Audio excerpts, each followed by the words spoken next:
Welcome back, my mathematical minions. Well, tonight we're going to look at parallel lines and proportional parts. Now, we've looked at these two things independently of each other up to this point. We've said parallel lines. These are these lines that have the same slope. They never intersect. They are everywhere equidistant. We've said proportional parts. Those are proportions are two equal ratios. And if you remember, a ratio is nothing but a comparison of two numbers, of fractions.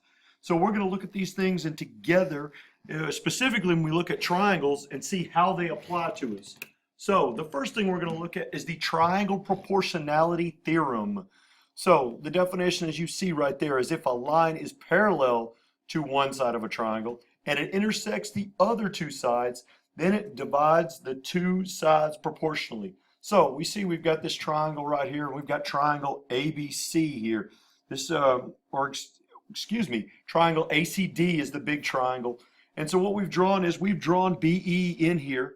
BE right here is drawn in, and it is drawn so that it is parallel to CD. So we've got BE here is parallel to CD. Well, once we do, by this triangle proportionality theorem, what this lets us say is that if that's the truth, then AB is to BC just as AE is to ED. So you may need to pause it right here and kind of look at this and kind of look at this diagram and look at this one. If not, we're going to move on and we're going to go ahead and practice one of these and see what it looks like. So here we go. We've got this triangle, and we've got triangle FDH, and we've drawn it so that DH here, and we can see this symbol right here. We can see this little triangle that's drawn in here and triangle drawn in here.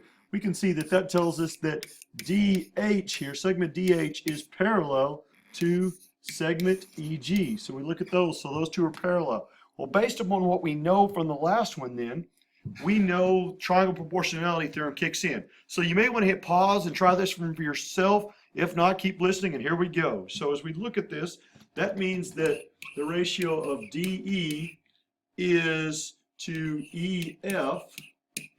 So DE up here is to EF, just like HG is to GF. So if we go ahead and plug in these numbers here, we've got 30 is to 45, then as 25 is to X, or a question mark here. Well, it's just a proportion. So obviously we're going to turn around, we're going to cross multiply. We're going to do 25 times 45, and then we're going to divide it by 30, and that's going to turn around and give us F. So what is FG in this case, or GF?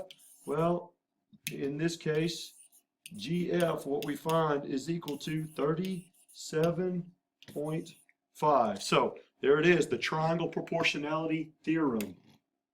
All right, now, the next theorem is called the angle bisector proportional side theorem. So we can see it right here. You may want to pause this so you can write this one down. But if not, here we go. An angle bisector of a triangle divides the opposite side into two segments whose lengths are in the same ratio as the lengths of the sides adjacent to the bisected angle. So what that means is that JM right here, when we turn around and we look at this, JM is an angle bisector. It is an angle bisector. And if it's an angle bisector, and we can see up here from these congruent symbols that are drawn that these two parts, these two angles are congruent to each other, that makes JM an angle bisector.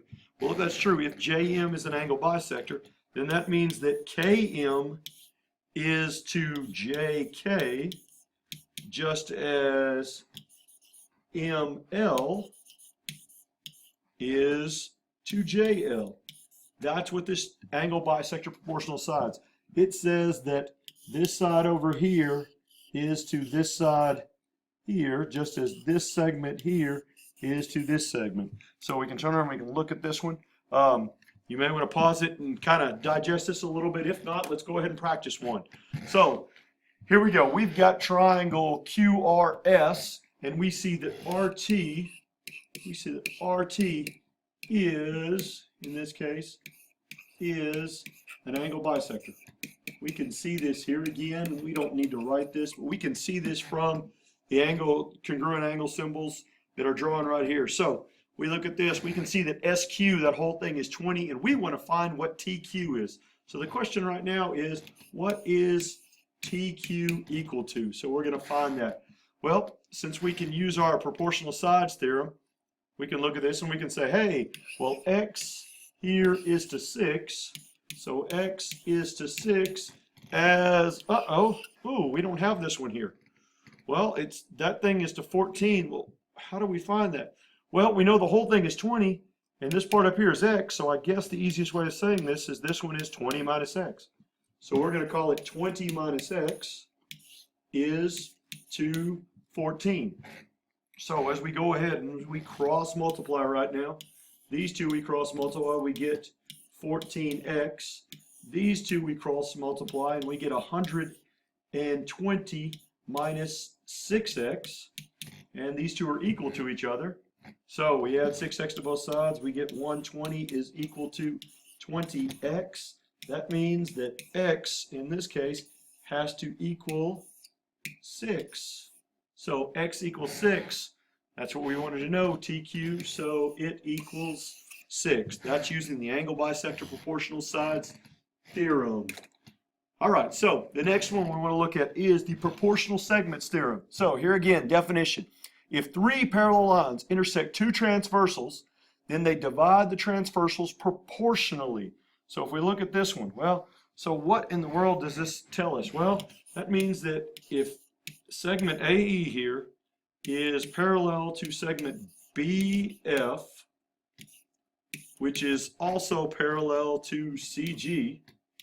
So as we look at these, if these segments are parallel, then that means that the segments that they form have to be proportional. So that would be that AB is to BC, the length of AB is to the length of BC, just like the length of EF is to FG.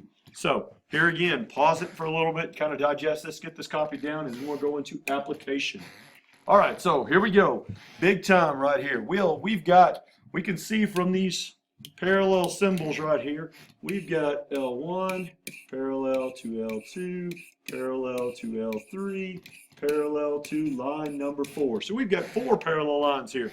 So when we turn around and we set this up, let's see. So what do we got? We've got 52 is to,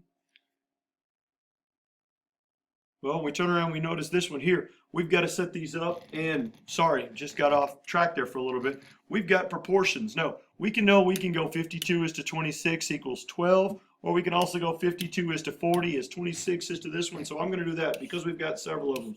So we're going to, so 52 is to 40 as 26 is to, hey, I don't have this thing here. So I'm going to call this one question mark. Just as 12 is to X. So we're going to solve this proportionally. Well, we've got this one in the middle. We could cross multiply here and find this question mark if we want to, but I really don't care about that right now. So we're going to cross multiply straight through this. We're going to go 52 times X. 52 is to X as 12 is to 40. So that gives us a 480. Now, as we take this one, we're just going to take 480 now, and 480 divided by 52, and find that our answer is, hey, we got this long, funky, crazy decimal, but that's okay. We're going to take it right here and take it to 2 decimal places. So you get 9.230769231. So we're going to just call it 9.23. So 9.23, that's what our X is right here. Could we have found the question mark if we wanted to? Absolutely, but in this case, we weren't concerned about it, so there's where we go. All right, so the last one we're looking at is the triangle mid-segment theorem. Now, this one says the mid-segment of a triangle is parallel to the third side and is half the length of the third side. So remember, a mid-segment, this is a segment that goes from midpoint of one side to the midpoint of another. So if J and K are midpoints, so obviously that means that FJ is congruent to JH and KH is congruent to GK. Notice it doesn't mean that the opposite sides are congruent, but if these two, if J and K are midpoints, then what that tells us is that the length of JK is equal to half of FG. So this JK, this segment right here, is equal to half of this base up here. And we also know that it is also that, and we know that JK, segment JK, is parallel to FG. So two things we know with the mid-segment, the triangle mid-segment theorem. So if you need to pause it, pause it. If not, here we go. Let's take a look and let's see what we've got here. Well, given X, Y, and Z are midpoints, find ST, XZ, and the measure of angle RYX. Man, craziness going on here.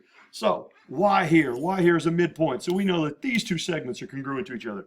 Z is another midpoint over here. So that means these two are congruent to each other. And X is another crazy midpoint here. So those are congruent. So notice I don't know that any of the segments are congruent to each other, but we're turning around and we're going to go from here. So setting this up, well, what do we know? Let's see. Where do we start? Man, kind of craziness right here. So let's just go ahead and let's find XZ. XZ up here. So XZ. Well, we know that X to Z, those are midpoints. So that means that XZ is a mid-segment. And that means that it is parallel to this base down here, to this crazy base down here. So it's parallel. We also know it's half the length of RT. So we know that XZ here is equal to half of RT. So when we look at that, well, that's pretty easy. So half and RT is 13. So half of RT, that means that XZ is equal to 6.5. So XZ is 6.5. There we go. We got the first one done. All right, now ST. ST. Hey, that's this big one over here. Well, it's a base. Hey, look at XY. XY is also a mid-segment. That means that it is parallel to this side over here. So it's parallel to XZ. And not only is it parallel to XZ, but it's equal to half of XZ. So XY right here, this XY that we're looking at, which this 7 goes with. So 7 is equal to half of ST. So half of ST. So multiply both sides. We want to get rid of a half. So multiply both sides by 2. And we find that 14 is equal to ST. That's because half of 14 is 7. So ST is 14. So hey, we got 2 of them. The last question is the measure of angle RYX. So we got to look. RY to X. So this angle right in here, this angle is the one we're trying to find. Well, here's the crazy thing. Remember we said that RT and XZ were parallel? Well, that makes the XY here is a, you guessed it, transversal. And with transversals, we know alternate interior angles are congruent, and that's what we happen to have here. This angle is alternate interior with RYX. So that means that alternate interior angles are congruent. So RYX has to be 124 degrees. So here we go. As we wrap up this unit on similar triangles, this is the last little bit that we're turning around and plugging in here. So lots of relationships, lots of cool things that we can do with these. Hope this helps. Go back over it, make sure we got good notes, and bring some good questions when we come into class the next day. Have a great evening, and I'll see you in class tomorrow.